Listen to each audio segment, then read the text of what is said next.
So good morning, good afternoon, good evening to all of you. कैसे हो दोस्तों आप सभी लोग? आई होप आप बहुत अच्छे हो गए और मैं भी बहुत अच्छा हूँ। तो चलिए शुरू करते हैं for C A C M and S inter pre fast track rapid revision 4.0। और आज का टॉपिक है प्लेस ऑफ सप्लाई। दोस्तों ये प्लेस ऑफ सप्लाई जो टॉपिक है ये फर्स्ट टाइम इंट्रोड्यूस किया ओके फॉर एग्जामिनेशन ओके जब से जीएसटी 50 मार्क्स का हुआ है। और ये जो टॉपिक है अभी यहाँ पे प्लेस ऑफ सप्लाई पे आपके एग्जाम में चांसेस हैं। यस, मैं आपको एक बात कहना चाहूँगा और वो ये कि यहाँ प्लेस ऑफ सप्लाई नया टॉपिक है। मैंने ऑलरेडी इससे रिलेटेड लेक्चर जो है from old to new scheme उसमें रेगुलर क्लास के लेक्चर डाल दिए हैं जो यूट्यूब पे है। तो ओल्ड टू न्यू स्कीम अगर आप सर्च करोगे वी स्मार्ट एकेडमी के यूट्यूब चैनल पे तो आपको मिल जाएगा। तो अभी जो रिवीजन है वो उनको ही समझेगा जिन्होंने मेरे रेगुलर सेशन आइदर क्लास में किए हो या फिर मैंने जो यूट्यूब पे अपलोड किए ओल्ड टू न्यू स्कीम में। ठीक है, तो चलिए शुरुआत करते हैं हमारे यहाँ पे रिवीजन की। Are you ready? यस और नो?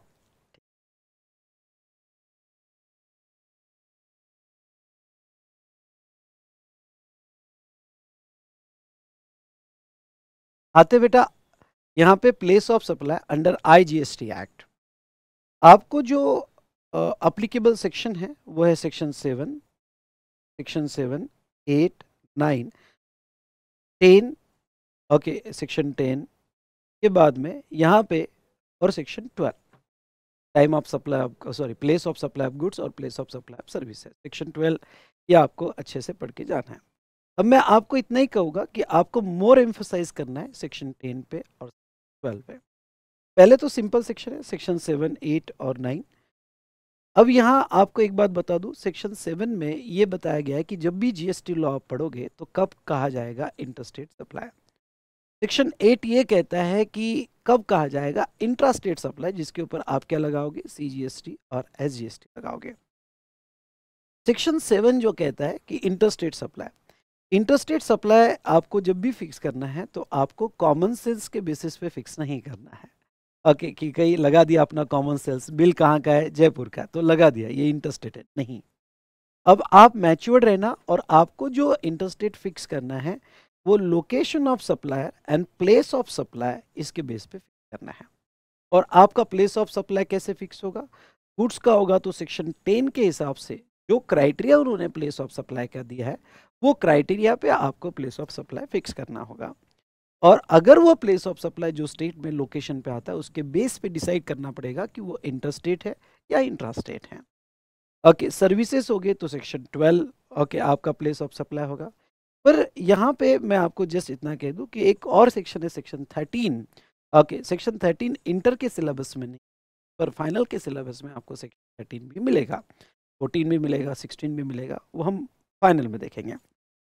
चलिए, तो location of supplier and place of supply अगर टू डिफरेंट स्टेट्स में है, टू डिफरेंट यूटी में है और स्टेट और यूटी में है तो वो सिचुएशन में मतलब एलओएस एक स्टेट में है, पीओएस दूसरे स्टेट में है, एलओएस स्टेट में दूसरा यूटी में है या दो अलग अलग यूटी में होगा तो वो इंटरस्टेट कहला जाएगा। मतलब अगर आपका प्लेस ऑफ सप्लाई नीचे दिए गए सेक्शन 10 या 12 से अगर अनादर स्टेट में फिक्स होता है पर आपको स्ट्रिक्टली सेक्शन 10 और 12 ही लगाना पड़ेगा और अनादर स्टेट में फिक्स होता है तो वो सिचुएशन में वो इंटरस्टेट कहा जाएगा। ठीक है, तो ये तो था for supply of goods. Supply of service के लिए भी उनका सेम क्राइटेरिया है। ओके, सप्लाई ऑफ सर्विस के लिए भी एलओएस और पीओएस। लेकिन सर्विस का पीओएस जो आप फिक्स करोगे, ओके सर्विस का पीओएस आप जो है यहाँ पे सेक्शन 12 से फिक्स करोगे और सेक्शन 12 अप्लाई करने के बाद जो प्लेस ऑफ सप्लाई है अगर वो दूसरे स्टेट में, अदर यूटी में और या एक स्टेट में एक यूटी में फिक्स होता है तो वो केस में इंटरस्टेट बोला जाएगा। एक और ये कि अगर आपका सप्लायर इंडिया में है और place of supply outside India है मतलब एक्सपोर्ट, तो उसे भी इंटरस्टेट कहते हैं। सप्लाई टू और बाय एसईजेड उसे भी इंटरस्टेट कहते हैं। तो ये तीसरा वाला क्राइटेरिया कोई इतना इंपॉर्टेंट नहीं है आपके लिए, बस इतना याद रखना कि एक्सपोर्ट करते हो तब भी वो इंटरस्टेट कहलाया जाता है और एसईजेड को सप्लाई करते हो या बाय एसईजेड होगा तो वो इंटरस्टेट कहलाया जाता है। इंट्रास्टेट कब कहा जाएगा? अगेन बेसिक क्राइटेरिया वही है, एलओएस, लोकेशन ऑफ सप्लायर और place of supply same state में या यूटी में होगे तो वो इंट्रास्टेट कहा जाएगा। या सर्विस भी होगी तो location of supplier and place of supply अगर सेम स्टेट और यूटी में होगा तो इंट्रास्टेट कहलाया जाएगा। ये सेक्शन 8 कहता है। इसमें कोई ऐसा ओके यहाँ पे पढ़ने में टफ क्लॉजेस तो नहीं है, इजी है। ओके, आप रीड करके भी डिसाइड कर सकते हो। सेक्शन एक 9 है, सप्लाई इन टेरिटोरियल वाटर। बहुत सी बार क्या होता है कि लोकेशन ऑफ सप्लायर तो पता है और वो है महाराष्ट्र, आपको लिखना है तो लिख सकते हो, लोकेशन ऑफ सप्लायर महाराष्ट्र, लेकिन उन्होंने टेरिटोरियल वाटर में सप्लाई किया हुआ है। तो टेरिटोरियल वाटर में सप्लाई किया है तो इसका प्लेस ऑफ सप्लाई क्या, इसका पीओएस क्या? तो इसका पीओएस वो कहते हैं कि अगर आपका सप्लाई टेरिटोरियल वाटर में है तो उसका प्लेस ऑफ सप्लाई जो माना जाएगा वो नियरेस्ट कोस्टल बेस लाइन, यानी आपका जो नियरेस्ट कोस्टल बेस लाइन होगा वो उसका प्लेस ऑफ सप्लाई माना जाएगा।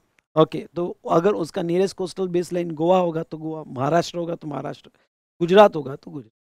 दूसरा एग्जाम्पल ऐसा लेते हैं, कभी कभी अब समझ लो यहाँ से ये जो है ऑयल सप्लाई हो रहा है या पेट्रोल सप्लाई हो रहा है, लोकेशन ऑफ सप्लायर पता है, sorry location of supply territorial water पे है। Okay, location of supply territorial water में, लेकिन प्लेस ऑफ सप्लाई पता है, प्लेस ऑफ सप्लाई समझ लो गोवा है, लेकिन लोकेशन ऑफ सप्लाई जब टेरिटोरियल वाटर में है तो उसका प्लेस क्या होगा, तो इसका पीओएस क्या होगा, तो इसका पीओएस भी नियरेस्ट कोस्टल लाइन के बेस पर फिक्स होगा। मतलब हो सकता है कि आपका प्लेस ऑफ सप्लाई या लोकेशन ऑफ सप्लाई दोनों में से कोई भी अगर टेरिटोरियल वाटर में हो तो उसका नियरेस्ट कोस्टल बेस लाइन जो होगा वो उसका स्टेट प्लेस ऑफ सप्लाई माना जाएगा। तो ये nearest point of appropriate base line located, तो वो आपको प्लेस ऑफ सप्लाई माना जाएगा। चलिए, तो बाकी सेक्शन 9 में नहीं है। अब हमें देखना है सेक्शन 10 और हमें देखना है सेक्शन 12। तो चलिए सेक्शन 10 और 12 अच्छे से पढ़ते हैं। ओके, और यही आपको एग्जाम में अच्छे से करके जाना है, साथ साथ में आपको क्वेश्चन भी साथ साथ में कर लेना है। चलो,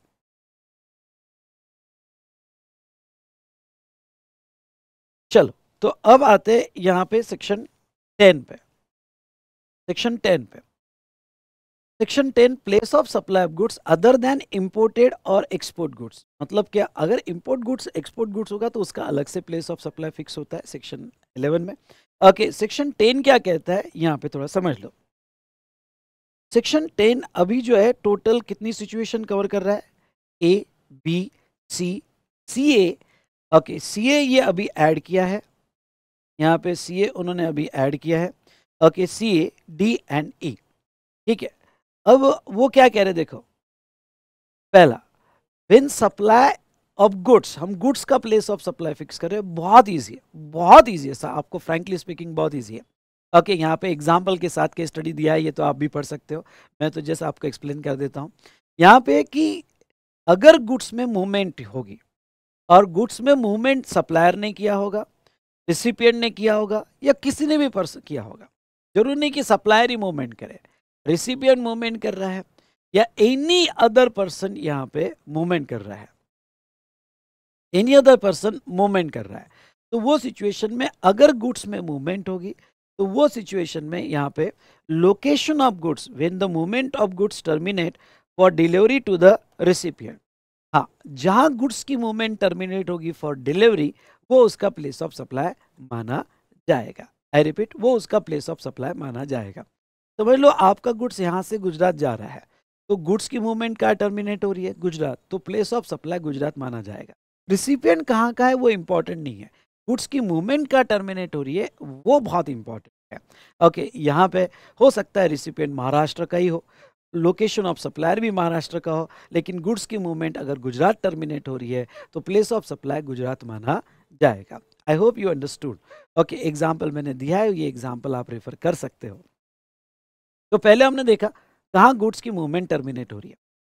दूसरा bill to ship to, bill to ship to मतलब थर्ड पार्टी, अगर ये पर्सन के डायरेक्शन पे हाँ सुनिएगा, ये पर्सन के डायरेक्शन पे सप्लायर डायरेक्टली शिप टू कर रहा है, यानी बिल टू इसको हो रहा है और शिप टू रिसिपिएंट को हो रहा है। समझ लो ये सप्लायर है, ये रिसिपिएंट है, ओके, और ये थर्ड पार्टी रजिस्टर पर्सन है जिसके डायरेक्शन पे बिल टू शिप टू हो रहा है।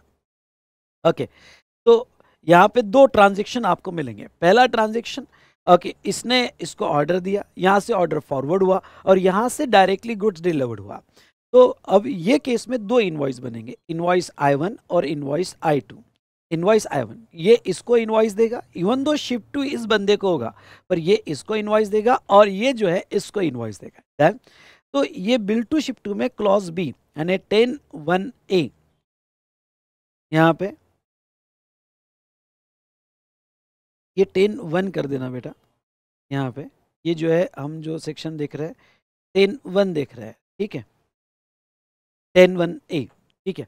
तो 10(1)(a क्या कहता है कि अगर जो पहला सप्लायर है जो शिप टू किसी और को कर रहा है इसके डायरेक्शन पे, तो पहले सप्लायर जब इनवॉइस में प्लेस ऑफ सप्लाई फिक्स करेगा, इनवॉइस में लिखेगा प्लेस ऑफ सप्लाई, तो अपना प्लेस ऑफ सप्लाई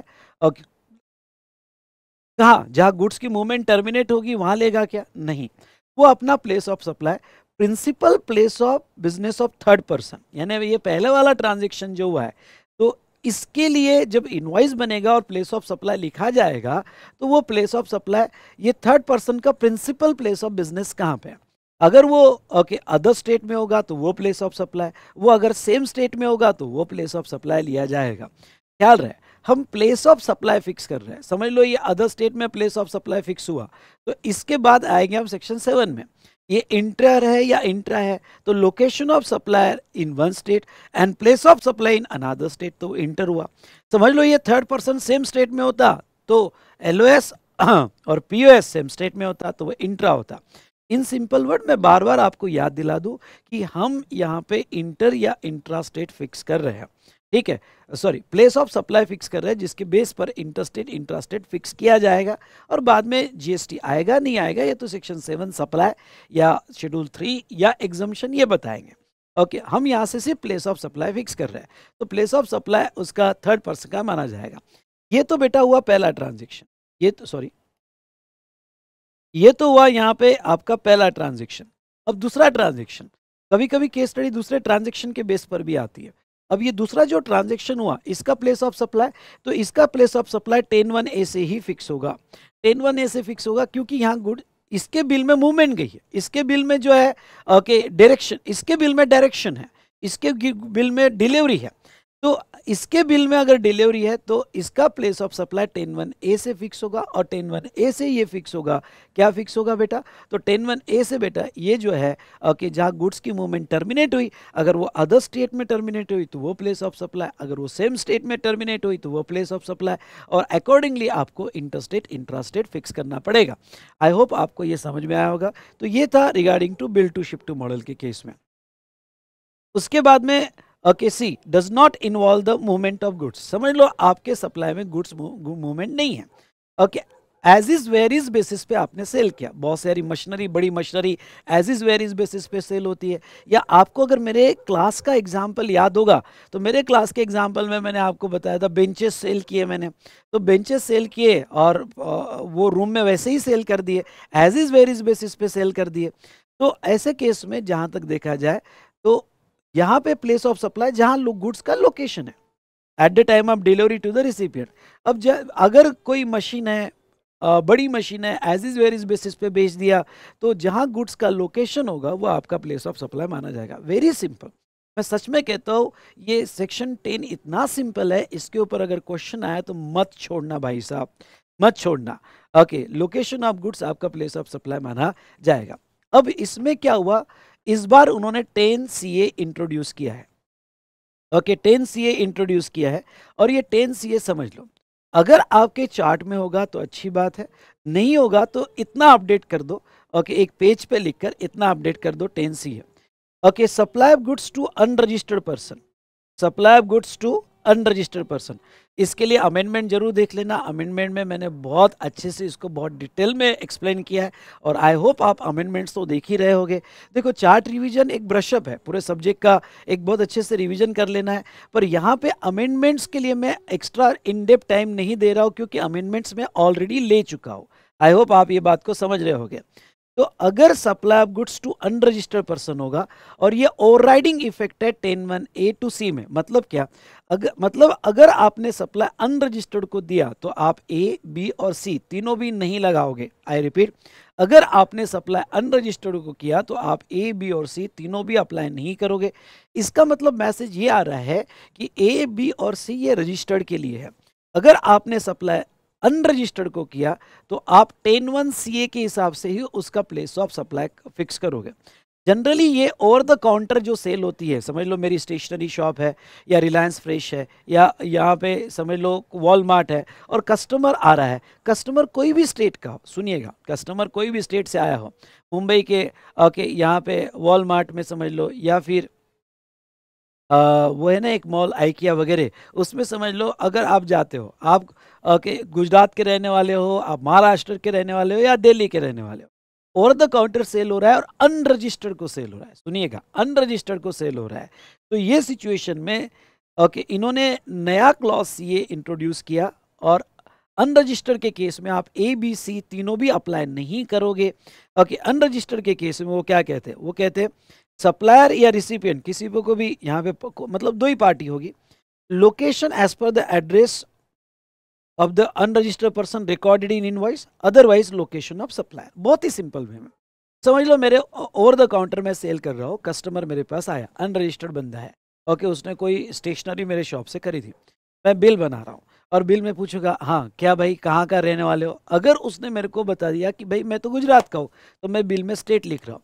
अगर मैंने बिल में उसका एड्रेस लिखा स्पेशली स्टेट, ओके बाकी एड्रेस नहीं भी लिखा तो चलेगा, स्पेशली स्टेट, अगर बिल में मैंने उसका एड्रेस लिखा और स्टेट लिखा तो फिर प्लेस ऑफ सप्लाई वो स्टेट माना जाएगा। ओके अगर अनरजिस्टर्ड को मैंने सेल किया और समझ लो मैंने उसका एड्रेस लिखना भूल गया, गवर्नमेंट फोर्स नहीं कर रही है कि आप एड्रेस ही लिखो, लेकिन अगर मैं एड्रेस लिखना भूल गया तो वो सिचुएशन में यहाँ पे जो है ओके क्या तो लोकेशन ऑफ सप्लायर लिया जाएगा। लेकिन अगर आप रूल 46 पढ़ते हो इनवॉइस चैप्टर में, कंटेंट ऑफ द इनवॉइस, उसमें दिया है कि अगर बिल 50,000 के ऊपर है तो रिसिपिएंट का एड्रेस होना जरूरी है, स्पेशली अनरजिस्टर्ड के केस में। तो ऐसे केस में अब थोड़ा अगर मैं लिंक कर दूं तो 50,000 के ऊपर होगा तो आप उसका एड्रेस दोगे, स्पेशली स्टेट तो दोगे ही, तो वो सिचुएशन में प्लेस ऑफ सप्लाई उस स्टेट के बेस पर फिक्स होगा। अगर उसका एड्रेस आप नहीं दे रहे हो तो फिर जहाँ का सप्लायर है, सप्लायर समझ लो महाराष्ट्र से बेच रहा है तो महाराष्ट्र उसका प्लेस ऑफ सप्लाई माना जाएगा।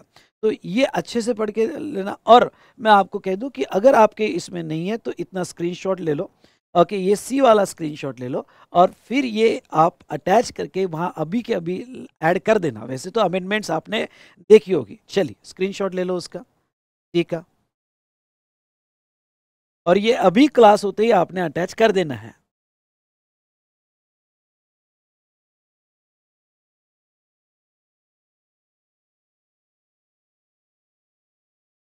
ठीक है, उसके बाद में नेक्स्ट अगर हम बात करें तो यहाँ पे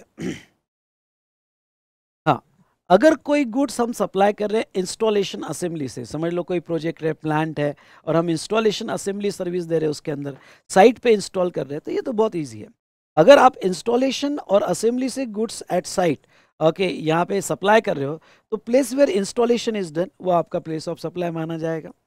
और last okay goods are supplied on board a conveyance, goods are supplied on board a conveyance including vessel, on vessel और एयरक्राफ्ट और ट्रेन और मोटर व्हीकल। मतलब क्या, कन्वेंस पे अगर कोई गुड्स आपको बेचा जा रहा है, जैसे ट्रेन में बेचा जा रहा है, एयरक्राफ्ट में बेचा जा रहा है, शिप में बेचा जा रहा है, तो जो गुड्स जैसे आप एयरक्राफ्ट में बैठते हो, एयर होस्टेस आती है, आपने कोई प्रोडक्ट डिमांड किया कि भाई आपने कैटलॉग देखा, एक पावर बैंक दिखी तो आपने कहा वो पावर बैंक आपको खरीदनी है, या ट्रेन में जा रहे हो, ट्रेन में बेचने वाले गुड्स बेच रहे हैं, तो उनका प्लेस ऑफ सप्लाई कहाँ फिक्स होगा? उनका प्लेस ऑफ सप्लाई जहाँ से गुड्स ऑन बोर्ड लिया गया, जहाँ बेचा गया वहाँ नहीं, ओके जहाँ से गुड्स ऑन बोर्ड लिया गया, समझ लो कोई पावर बैंक एयरक्राफ्ट में बेची जा रही है, तो ऐसा नहीं होगा कि कौन से स्टेट के ऊपर है, नहीं, ओके वो वैसे नहीं देखेंगे, वो ये देखेंगे कि ये पावर बैंक जहाँ से लोड की गई थी वो उनके पास रिकॉर्ड होता है, तो ये पावर बैंक समझ लो मुंबई से लोड हुई थी तो प्लेस ऑफ सप्लाई उसका मुंबई माना जाएगा, फिर वो बेचा कहीं पे भी हो, बेचा कहीं पे भी हो। तो ये था रिगार्डिंग टू गुड्स का प्लेस ऑफ सप्लाई कैसे आपको फिक्स करना है, या कहीं भी कन्वेंस में अगर गुड्स बेचा गया तो जहाँ से लोड किया गया वो आपको प्लेस ऑफ सप्लाई फिक्स करना है। और उसके ये तो था बेटा section 10(1), 10(1)A, 10(1)B, 10(1)C, 10(1)CA, D and E, इतने क्लॉजेज हमने देखे। अगर आपका प्लेस ऑफ सप्लाई ये अबो दिए गए प्रिंसिपल से फिक्स नहीं होता है तो वो सिचुएशन में 10(2) लगता है, जो कहता है कि हम रूल्स प्रोवाइड करेंगे, लेकिन 10(2) में अभी फिलहाल कोई भी रूल्स नहीं दिया गया है। तो इस तरह से हमने ओके गुड्स के प्लेस ऑफ सप्लाई कैसे फिक्स होते हैं वो मैंने आपको यहाँ ओके गुड्स के प्लेस ऑफ सप्लाई कैसे फिक्स होते हैं वो हमने यहाँ पे देखा है। डन, यस और नो, वेरी इजी। ओके यहाँ पे जरूर इसके क्वेश्चन है, इसके क्वेश्चंस भी जरूर देखना तो आपको इजी हो जाएगा। डन, चलिए सॉरी बेटा, चलो यहाँ पे ये देख लेते हैं। तो section 12(1) place of supply, section 12(1) वहाँ प्लेस ऑफ सप्लाई सर्विस के लिए फिक्स करता है जहाँ दोनों parties supplier and recipient India में होना जरूरी है। अब देखो मैंने ये टेबल जो बनाया है और अरेंज जो किया है, ये टेबल में सेक्शन 12 के सेक्शन यहाँ पे जो लिए वो मैंने ऐसे सीक्वेंस में नहीं लिए हैं, मैंने अपने हिसाब से अरेंज किए जिसके बेस पर एक मेमोरी टेक्निक मैं बना रहा हूँ। और ये टेबल अगर आप पढ़ लो तो ये केस में आपको आसान हो जाएगा इसके प्लेस ऑफ सप्लाई को याद रखना आसान हो जाएगा। तो कोशिश करता हूँ यहाँ पे और इसको आसान करते हैं कि इतने सारे पैरामीटर्स कैसे याद रखे जाए। अगर आप रेगुलर बुक से सेक्शन 12 देखते हो, सुनिएगा मेरी बात, रेगुलर बुक से सेक्शन 12 अगर देखते हो तो रेगुलर बुक में सेक्शन 12 में एक चीज आपने देखी है, वो ये देखी होगी कि कोई सबसेक्शन में, सुनिए, कोई सबसेक्शन में उन्होंने B2B B2C दिया हुआ है, कोई सबसेक्शन में डायरेक्ट प्लेस ऑफ सप्लाई दिया हुआ है। ओके तो वो केस में थोड़ा कंफ्यूजन हो जाता है। जैसे अगर आप सेक्शन 12(2) पढ़ते हो, 5 पढ़ते हो, देखो वहाँ पे ओपन करो रेगुलर बुक, सेक्शन 2 पढ़ते हो, 5 क्या पढ़ते हो, 7 पढ़ते हो, 8 पढ़ते हो, 9 पढ़ते हो या 13 पढ़ते हो, तो इन सब सेक्शन में उन्होंने ओके ट्रांजेक्शन को डिवाइड किया है B2B और B2C में। और बाकी सब सेक्शन पढ़ते हो जैसे 12(3) पढ़ते हो, 12(4), 12(6), 12(10), 12(11) या 12(12) और 12(14) ये पढ़ते हो, तो वो केस में उन्होंने कोई डिवाइडेशन नहीं किया, डायरेक्ट प्लेस ऑफ सप्लाई दिए हुए हैं। तो मैंने क्या ये टेबल कैसे बना लिया, ओके और मेरे आज रिवीजन के बाद आप भी एक बार लिख के देखना, अगर आपने ये लिख के देख दिया तो आपके दिमाग में फिट हो जाएगा। कोशिश करना, टाइम मिले तो जरूर लिखना। तो ऐसे सिचुएशन में मैंने क्या किया, मैंने वो सबसेक्शंस पहले कलेक्ट कर लिए, वो सबसेक्शंस पहले कलेक्ट कर लिए जिसमें B2B और B2C में डिवाइडेशन है, और बाकी सारे सेक्शंस मैंने नीचे ले लिए 12(3) से लेके नीचे तक जहां B2B B2C में डिवाइडेशन नहीं है। तो अब आपको क्या हो जाएगा, अगर आप ये पहले 6 सर्विसेज लर्न कर लो, रट्टा मार लो कि भाई ये 6 सर्विसेज प्रॉब्लम में आती है, कौन कौन सी सर्विसेज बताता हूँ, पर अगर ये 6 सर्विसेज अगर प्रॉब्लम में क्वेश्चन में आता है तो यहाँ पे आपको ज़्यादा सोचना ही नहीं है, यहाँ पे फटाफट B2B और B2C के बेस पे डिवाइड करना है।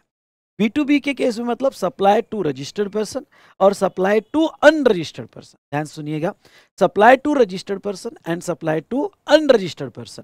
ओके बस आपको 2 में डिवाइड करना है, और उसमें भी अगर ये 6 केसेस में रजिस्टर्ड पर्सन को होगा तो वो बिल्कुल एक लाइन में खत्म कर लेना है। क्या लाइन में खत्म करना है, location of such registered person, that's all, location of such registered person.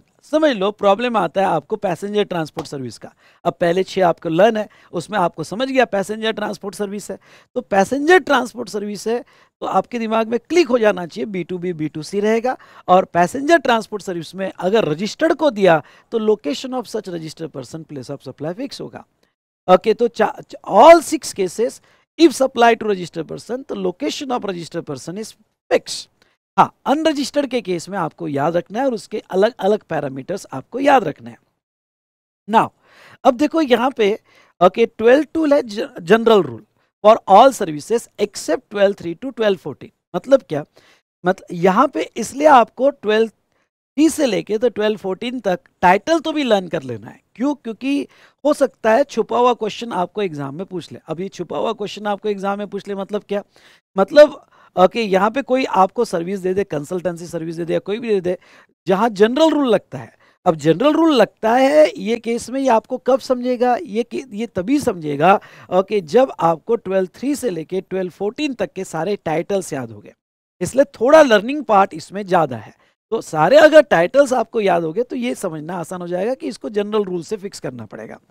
तो जनरली आपका प्लेस ऑफ सप्लाई, अगर आपकी सर्विस नीचे दिए गए टाइटल्स में नहीं आती है तो जनरली आपका प्लेस ऑफ सप्लाई ओके कैसे फिक्स होगा। तो जनरली ऑल सर्विसेज के लिए very important, very important, generally all services के लिए आपका प्लेस ऑफ सप्लाई अगर रजिस्टर्ड को दिया तो location of such registered person रहेगा, और अगर आपने अनरजिस्टर्ड को दिया तो address in the record exist, मतलब जिसको दिया उसका एड्रेस आपके रिकॉर्ड में होगा, तो लोकेशन ऑफ रिसिपिएंट आपका प्लेस ऑफ सप्लाई रहेगा। फिर आप ओके बिल में पीओएस जो लिखोगे वो लोकेशन ऑफ रिसिपिएंट के बेस पे लिखो, और उसका एड्रेस आपके पास नहीं है, okay address does not exist, तो ओके लोकेशन ऑफ सप्लाई, फिर लोकेशन ऑफ सप्लायर आप लोगे अगर उसका एड्रेस आपके रिकॉर्ड में नहीं है। ओके तो जनरली आपको सारे सर्विस का प्लेस ऑफ सप्लाई B2B होता है तो ऐसा, और B2C होता है तो ऐसा फिक्स करना है। लेकिन कुछ सेक्टर में गवर्नमेंट ने अलग से थोड़े फिक्स किए हैं, और पहला training and performance appraisal service, मतलब कोचिंग सर्विस है, ट्रेनिंग सर्विस है, एजुकेशन सर्विस है, जो भी है वो टैक्सेबल हो एग्जाम्प्ट हो वो बात की बात है, वो तो एग्जाम्पशन चैप्टर में कवर है, वो सप्लाई में शेड्यूल 3 में कवर है। हम बात टैक्सेबल एग्जाम्पशन की नहीं कर रहे हैं, हमारा स्कोप प्लेस ऑफ सप्लाई में limited to fixing of place of supply. Okay तो अगर training and performance appraisal service होगा, ट्रांजेक्शन B2B होगा तो location of such registered person लिया जाएगा, और ट्रांजेक्शन B2C होगा तो प्लेस ऑफ परफॉर्मेंस लिया जाएगा जहां सर्विस परफॉर्म होगी। जैसा मैं पढ़ा रहा हूं, अगर मेरा ट्रांजेक्शन B2B है तो मैं क्लासेस पुणे में ले रहा हूं तो वो सिचुएशन में पुणे प्लेस ऑफ परफॉर्मेंस माना जाएगा, और मेरा ट्रांजेक्शन B2C है, सुनिएगा सॉरी गलती होगी, B2B होगा तो फिर B2B होगा यानी कोई कंपनी की ट्रेनिंग ले रहा हो उसमें एजुकेशन दे रहा हो, B2B होगा तो location of such registered person, जो कंपनी का एड्रेस मैंने बिल में लिखा रिसिपिएंट का वो मेरा प्लेस ऑफ सप्लाई होगा। और अगर ट्रांजेक्शन B2C होगा तो जहां मैं सर्विस परफॉर्म कर रहा हूं वो लिया जाएगा। अगर मैं ओके कल जाके क्लासेस गोवा में लूँ और गोवा में ओपन एरिया में बीच पे ले रहा हूँ तो मेरा प्लेस ऑफ सप्लाई गोवा बीच माना जाएगा अगर ट्रांजेक्शन B2C होगा। ओके तो ये आप लिख सकते हो, ये B2C, और B2B ट्रांजेक्शन मतलब रजिस्टर्ड पर्सन। उसके बाद में नेक्स्ट जो सर्विस दोनों इसमें डिवाइड होती है वो सेक्शन 12(7) में ऑर्गेनाइजेशन ऑफ इवेंट, ख्याल रहे एंट्री इन द इवेंट नहीं, okay access in the event नहीं, organisation of event including ancillary services और स्पॉन्सरशिप, मतलब इवेंट मैनेजमेंट कंपनी। और इवेंट मैनेजमेंट कंपनी अगर कोई सर्विस ऑर्गेनाइज कर रही है या उससे रिलेटेड एंसिलरी सर्विस है, उसमें डीजे यूज कर रहा है, स्पीकर यूज हो रहे हैं, चेयर्स यूज कर रहे हैं, वो सर्विसेज दे रहे हैं, या कोई वो इवेंट को स्पॉन्सर कर रहे हैं। B2B होगा तो दिमाग मत लड़ाना, location of registered person. B2C होगा तो place where the event is actually है, जहां इवेंट होगा। B2C होगा बिल, तो जहां इवेंट होगा वो प्लेस लिया जाएगा।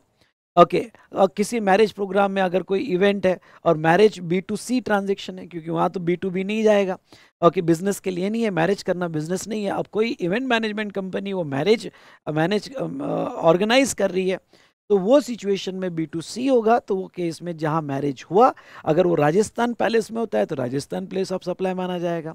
ओके लेकिन अगर वो इवेंट आउटसाइड इंडिया होता है, ये याद रखना, वो इवेंट आउटसाइड इंडिया होता है तो place of supply location of recipient माना जाएगा। ओके रिसिपिएंट माना जाएगा। अब तो यहां तक तो ठीक था, लेकिन इसमें IGST रूल भी लगते हैं जिसमें रूल 5 यहाँ पे बीच में आता है। रूल 5 क्या कहता है?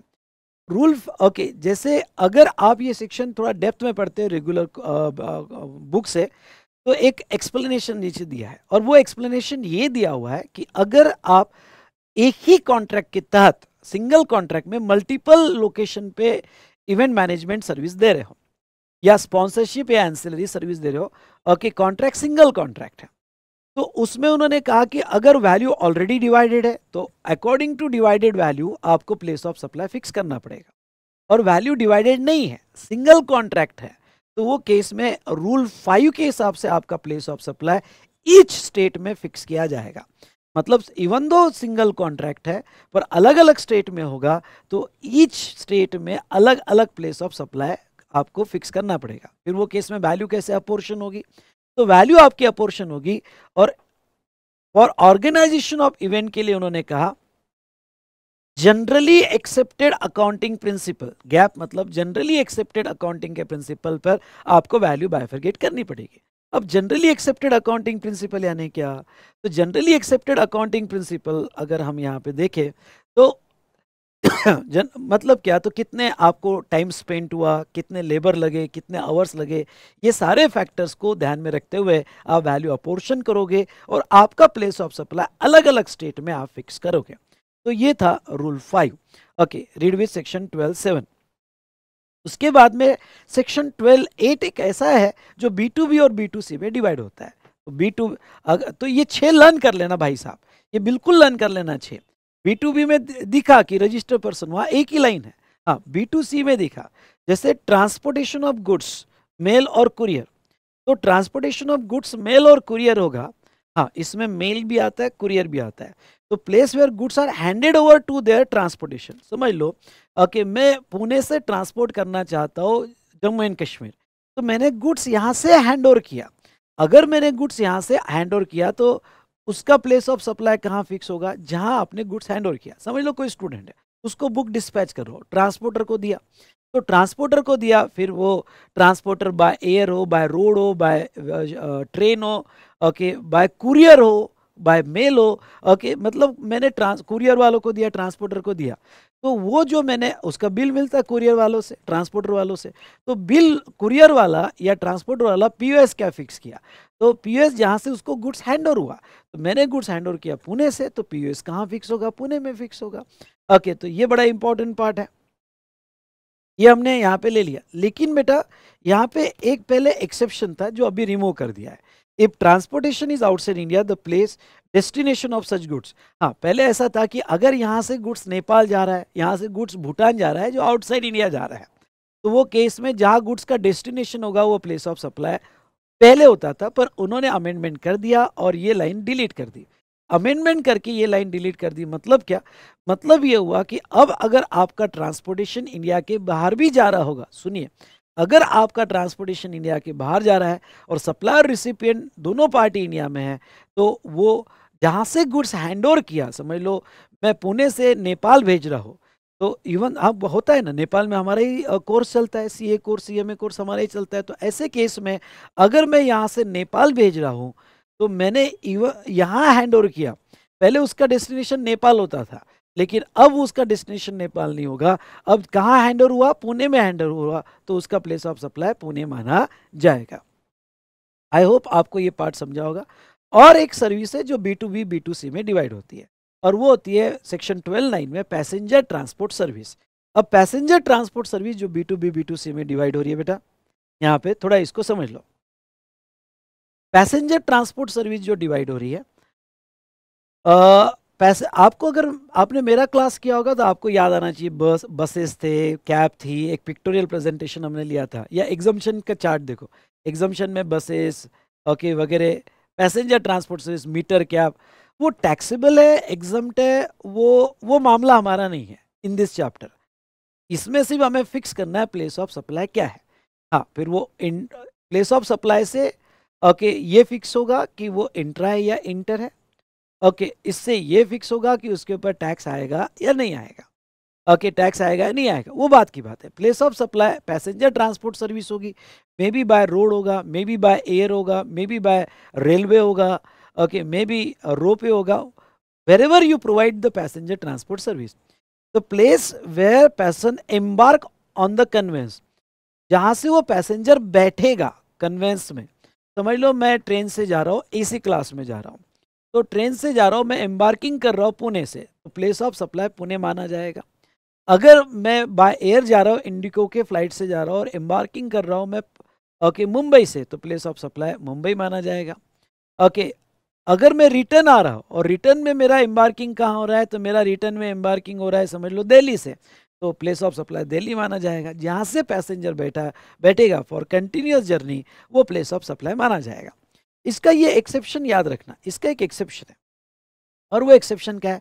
Right to passage for future और embarkation not known and embarkation not known.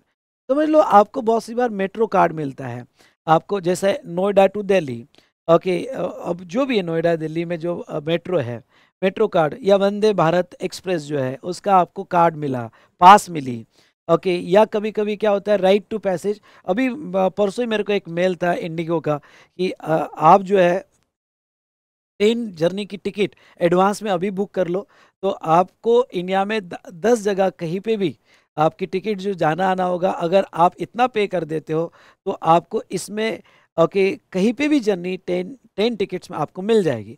सबके रेट नहीं लगेंगे आपको, ये 10 टिकट्स अभी इतना लमसम पे कर देते हो तो राइट टू पैसेज मिल जाएगा और एक साल में आप कहीं पे भी जा सकते हो। तो ऐसे राइट टू पैसेज मिलते हैं और कहाँ से मैं बैठूंगा ये मुझे नहीं पता। अब मुझे 10 टिकट मिल गई, मैं कैसे बैठूं पूरे इंडिया में, ओके, मुझे नहीं पता। तो वो केस में अगर राइट टू पैसेज आपको नहीं पता तो उसका place of supply, okay, section 12(9) से फिक्स नहीं होगा, उसका प्लेस ऑफ सप्लाई सेक्शन 12(2) से फिक्स होगा। भाई साहब सुनिए, उसका प्लेस ऑफ सप्लाई सेक्शन 12(2) से फिक्स किया जाएगा। I hope you understood, yes और नो। तो चलिए, तो ये हमने देखा regarding to place of supply कैसे फिक्स करना है, ओके। यहाँ पे पैसेंजर ट्रांसपोर्ट सर्विस है। तो चलिए ये 6 जो ओके सर्विसेज ये लर्न कर लो। ये 6 सर्विसेज इसलिए लर्न कर लो कि प्रॉब्लम अगर ये 6 पे आया तो आपको बिल्कुल भी ज़्यादा सोचना नहीं है। B2B B2C में डिवाइड करना है, B2B तो एक लाइन में ख़त्म करना है और B2C में अलग अलग केसेस में आपको लिखना है। अब इसके अगर आप सेक्शन साथ में उसके सबसेक्शन भी याद करना चाहो तो वो कर सकते हो और ये लर्न भी कर सकते हो। एक स्टोरी मैं आपको बताता हूँ जो मैं रेगुलर क्लास में सबको बताता हूँ, ओके। तो स्टोरी क्या है, चलो ये स्टोरी आपको मैं बता देता हूँ। स्टोरी ये है, जैसे 12(2) ये ओपन रूल है, सेक्शन 12(2) ओपन रूल है, मतलब सारे सर्विसेज को अप्लीकेबल है एक्सेप्ट दिस वन।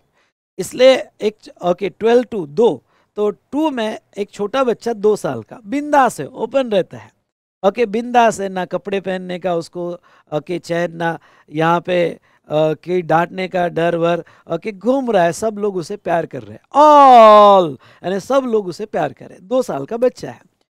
अब वो 2 साल का बच्चा जब 5 साल का होता है तो स्कूल जाता है। अब तो अर्ली जाता है पर 5 साल ले लेता है। 5 साल का स्कूल जाता है, training and performance appraisal service. तो स्टोरी से आप ये 6 सर्विसेज याद कर सकते हो। तो वो स्कूल जाता है, ओके। फिर जब वो 7 साल का होता है तो अपने आप को ऑर्गेनाइज करना सीखता है, कपड़े पहनना सीखता है, ओके, अब टिप टॉप रहना सीखता है। तो वो अपने आप को ऑर्गेनाइज करना सीखता है जब 7 साल का होता है। अभी जो 8 साल का होता है तो उसको साइकिल चाहिए, 8वें साल में साइकिल चाहिए, ओके। तो साइकिल तो ट्रांसपोर्टेशन ऑफ गुड्स, तो ट्रांसपोर्टेशन ऑफ गुड्स ऐसे याद रखेंगे कि वो साइकिल खरीद रहा है। जब 9 साल का होता है तो पीछे किसी को बैठाता है। एडवांस जमाना है, हमारे टाइम तो 15-18 साल के बाद बैठा देते हम, लेकिन अब 9 साल में ही लोग बैठा लेते हैं पैसेंजर ट्रांसपोर्ट सर्विस। और 13 साल का है तो उसका इंश्योरेंस हम निकाल लेते हैं। तो इन शॉर्ट आप 13 अगर इंश्योरेंस सर्विस देखें तो B2B होगा तो एक लाइन में खत्म हो जाएगा, और B2C होगा तो location of recipient of service in the records of insurance company. तो ऐसे स्टोरी लाइन में 2 साल का बच्चा बिंदास बच्चा, 5 साल में स्कूल गया, 7 साल में ऑर्गेनाइज करना सीखा, फिर उसने साइकिल खरीदी, ट्रांसपोर्टेशन ऑफ गुड्स, पीछे किसी को बैठाया, पैसेंजर ट्रांसपोर्ट सर्विस, और 13 साल में इंश्योरेंस। ऐसे 6 याद रख लो, बात खत्म हो जाएगी। ये हुई ना बात।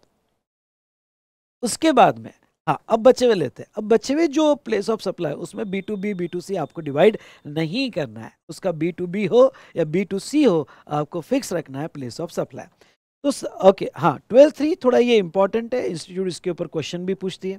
Service in relation to immovable property, okay. अगर आप थोड़ा डेप्थ में पढ़ोगे, मैंने तो यहाँ समराइज करके लिया है, लेकिन आप बुक से डेप्थ में पढ़ोगे तो service in relation to immovable property में ओके कंस्ट्रक्शन हुआ, construction, erection, installation, real estate agent, architect, interior decorator, coordination, बहुत सारी सर्विसेज जो डायरेक्टली इमूवेबल प्रॉपर्टी पे प्लेस होती हैं। तो जो कनेक्टेड है डायरेक्टली इमूवेबल प्रॉपर्टी से रिलेटेड वो सर्विसेज। उसके बाद में होटल इन गेस्ट हाउस में अकोमोडेशन सर्विसेज दी जा रही है।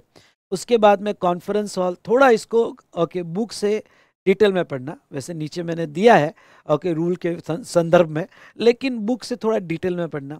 उसके बाद में कन्वेंशन, मैरिज हॉल एक्सेट्रा और ancillary services.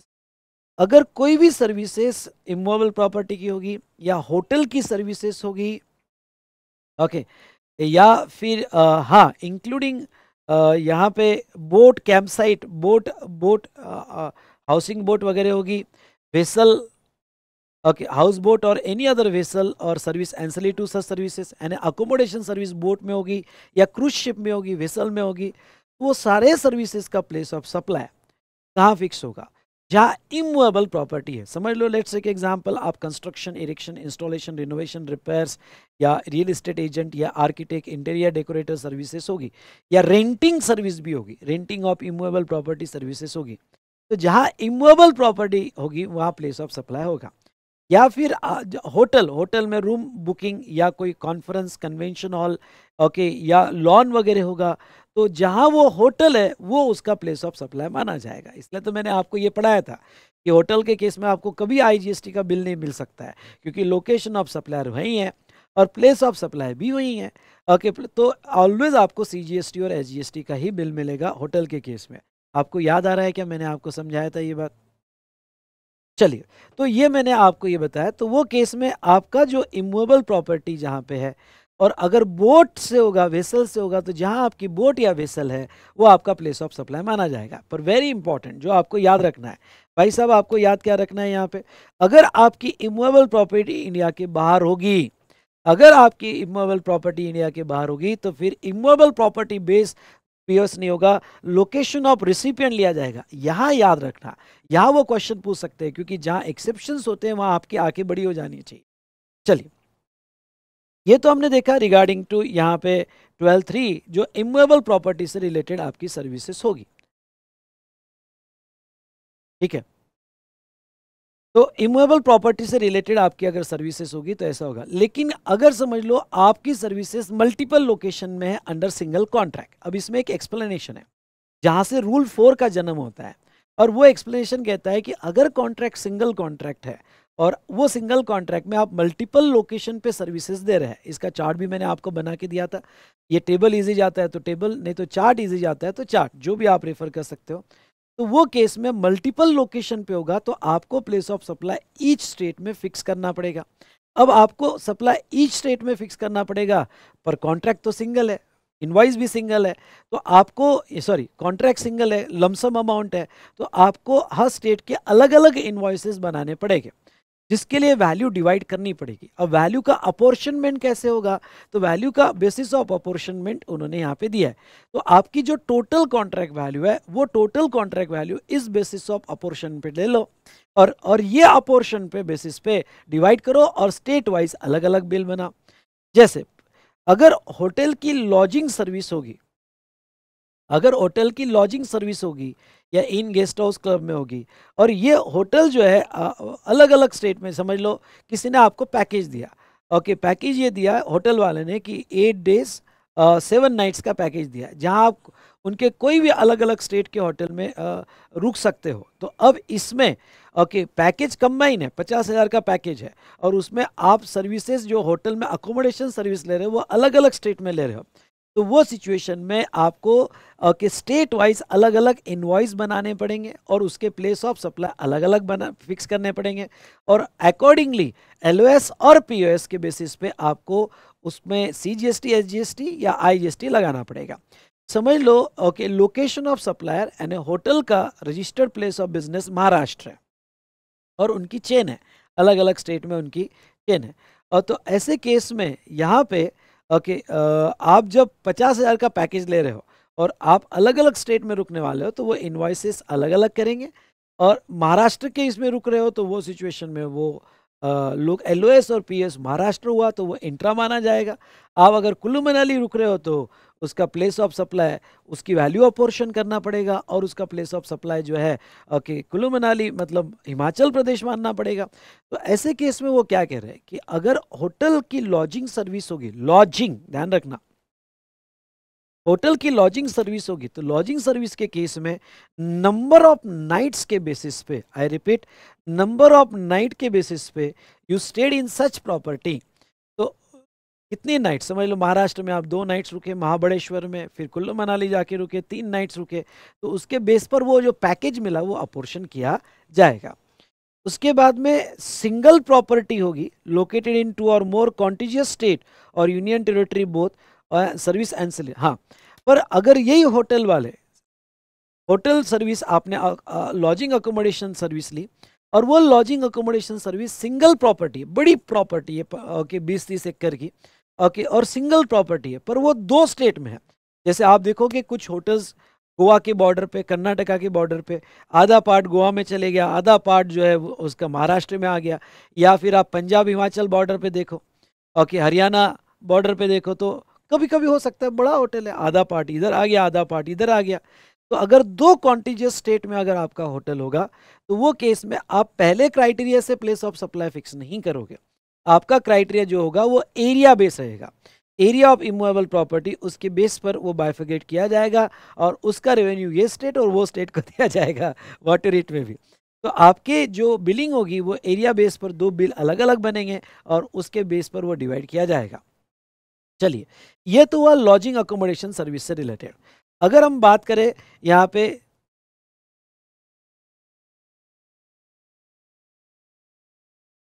All other service in relation to immovable property including immovable property, बाकी सारी services immovable property area based divide होगी। मतलब बाकी जो भी सेक्शन 12(3) में सर्विसेज बोली है वो इमूवेबल प्रॉपर्टी बेस्ड डिवाइड होगा।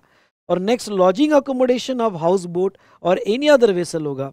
हाँ, हाउस बोट होगा तो time spend in that house boat, समझ लो कोई बोट है ओके जो यहाँ पे केरला से कर्नाटका जा रही है, तो कितना टाइम केरला में गया और कितना टाइम कर्नाटका में गया उसके बेस पर डिवाइड किया जाएगा। ये 12(3) था।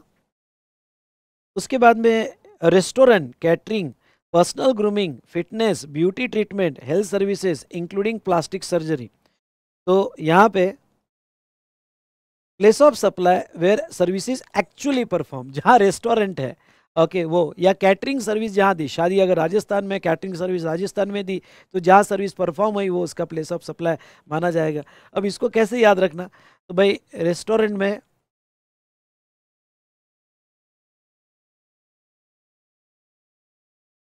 में खाना खाया, कैटरिंग ओके, मैंने अपने आप को तैयार किया, फिट किया, उसने भी ब्यूटी, वो भी ब्यूटी पार्लर में गई, हाँ ब्यूटी पार्लर में गई, हेल्थ एंड प्लास्टिक सर्जरी, ऐसी कोई मेमोरी टेक्निक बना लेना। पर ये सारे सर्विसेज का प्लेस ऑफ सप्लाई, सर्विस जहाँ एक्चुअली परफॉर्म होगी वो लिया जाएगा।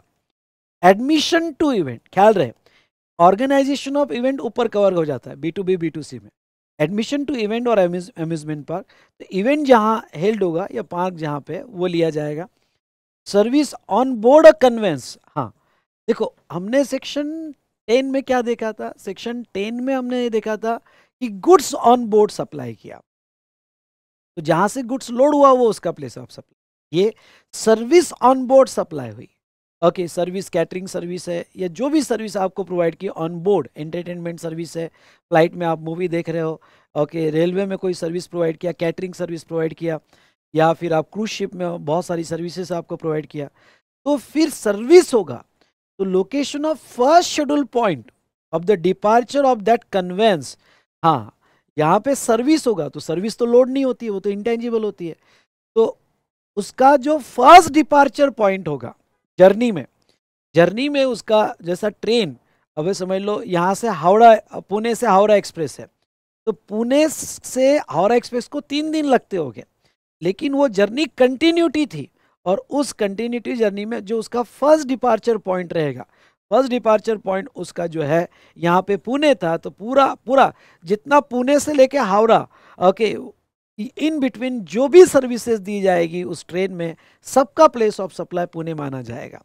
सेम फॉर एयरक्राफ्ट, इंडिगो का एयरक्राफ्ट ओके सुबह निकला पुणे से, हाँ जर्नी स्टार्ट किया पुणे से दिल्ली, दिल्ली से फिर जयपुर, जयपुर से ओके वापस पुणे, तो ऐसे केस में पुणे से स्टार्ट किया ना जर्नी, तो पुणे से अगर स्टार्ट किया जर्नी तो उसका प्लेस ऑफ सप्लाई पूरे दिन भर में जो भी उसमें सर्विसेज प्रोवाइड होगी वो पुणे ही मानी जाएगी। उसके बाद में टेलीकॉम सेक्टर की अगर आप देखते हो तो फिक्स रेंज लाइन होगा तो जहां इंस्टॉलेशन किया वो लिया जाएगा। पोस्टपेड मोबाइल होगा इंक्लूडिंग इंटरनेट, DTH वगैरह।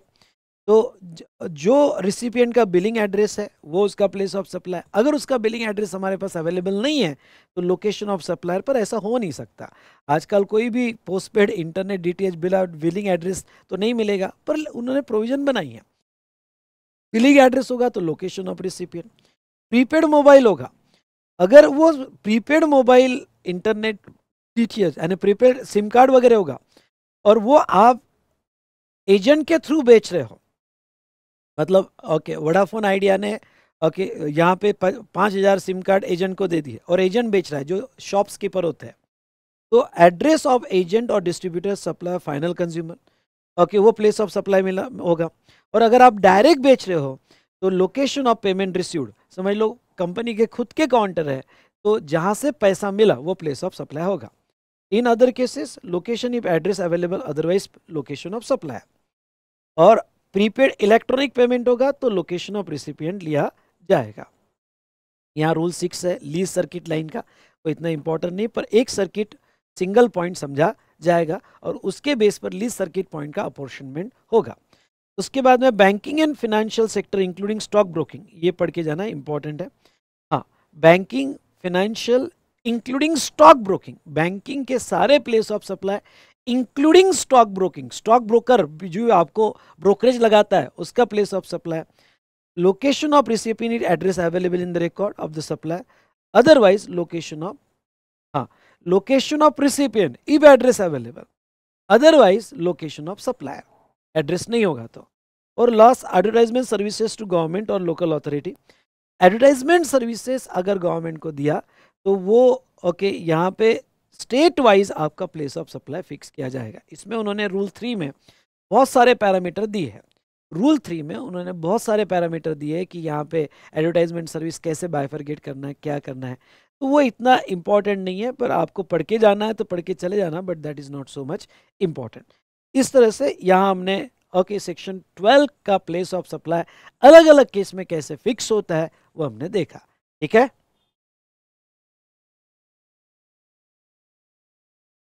चलिए दोस्तों, तो अब अगर आपको ये रिवीजन अच्छा लगा होगा तो लाइक ज़रूर कीजिएगा, शेयर कीजिएगा जिसमें मैक्सिमम स्टूडेंट्स को इसका बेनिफिट हो, और आपकी कमेंट ज़रूर दीजिएगा। तो यस, ये हमारा आज के सेशन में कंप्लीट हुआ, a place of supply. Done, okay, thank you so much.